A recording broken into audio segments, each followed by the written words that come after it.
can determine key building blocks for financial services as they construct their open banking strategies. These are, in order of importance, I think, firstly, cultural. It is a truism that open banking is very much more geared towards a shorter cycle of development innovation. It's very much more entrepreneurial in spirit. We've already said that open banking is new, and consequently it requires new thinking. It also requires new ways of working. It isn't the case that technology alone will provide you the answers. It isn't the case that business will be able to, of itself, determine solutions. The teams that you will be deploying to build your answers are going to be hybrid teams. They're going to be more agile. They're going to have a mix of skills and people. This cuts across the more traditional approach to financial services in terms of its siloed organizational structure. It's a problem that most banks are alive to and working through at the moment, but it is not to be underestimated. So second is the technical aspects of execution. Obviously there is existing technology to be utilized. What organizations are discovering, of course, is that these organizations' technology stacks aren't geared to mass third-party developer communities outside of bank firewalls. That presents challenges. So clearly a review of the landscape, both in terms of how that landscape is to be managed, but also the technology stack necessary to work effectively. It's probably sensible to identify partners that have real experience in developing solutions for this environment. We've already said there aren't that many out there who can say we have worked in open banking, API enablement environments in financial services. You kind of need to find those people. You don't really want to be funding a consultancy's knowledge in this area. It's too important. The market's moving too quickly. So find those with experience and use them. Speed is of the essence. And of course, last but not least, learn the practical lessons that have been derived from those partners. There's plenty written about APIs. APIs have been around a very long time, relatively speaking. But API as a product and how you orchestrate success from a technology standpoint, there are practical lessons to avoid technical debt. You won't always avoid all technical debt, but to try and avoid technical debt. To make sure you're understanding how you're working with Swagger versus RAML, to understand how you will set up your gateway and how it will support the monetization aspects of the agenda for open banking. These are things that you need to find partners with knowledge and practical experience to accelerate your journey. So third is monetization. Of course, none of us operate in a world without financial implications for the decisions that we make, and clearly we aren't embarking on an open banking agenda strategy without having to consider the implications of how that's going to drive value for my organization.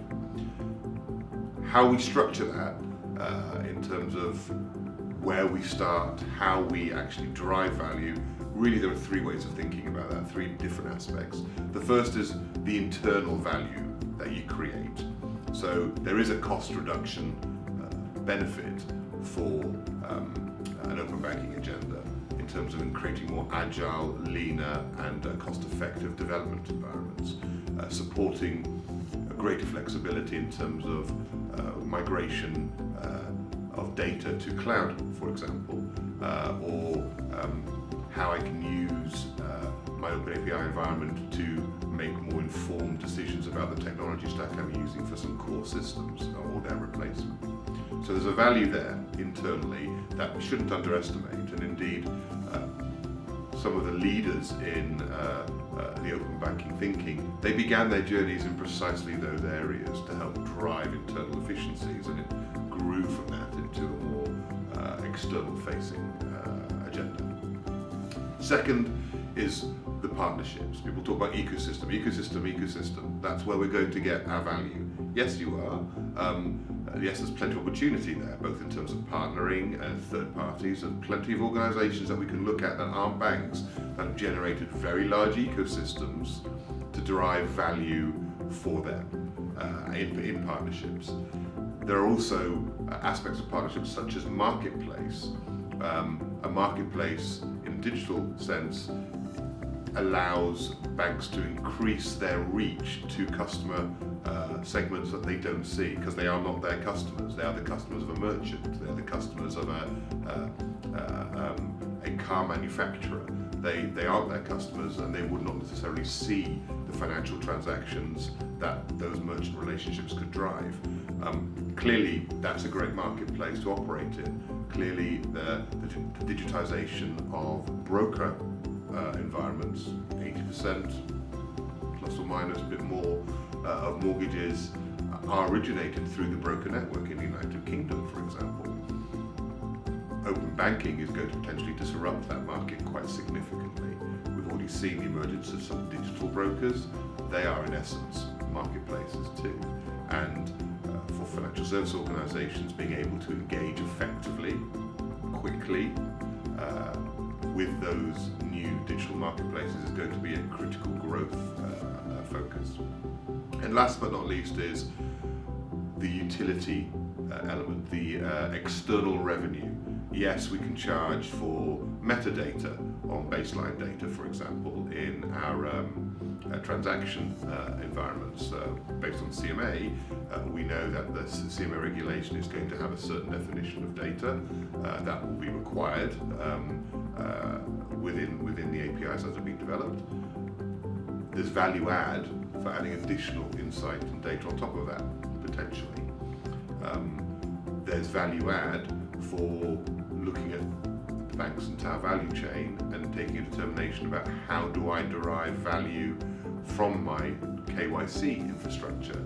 I may have an internal credit approach that I think is particularly valuable to third parties. I might take a view that my current account capability is something that I could open up to third parties who don't currently have current accounts.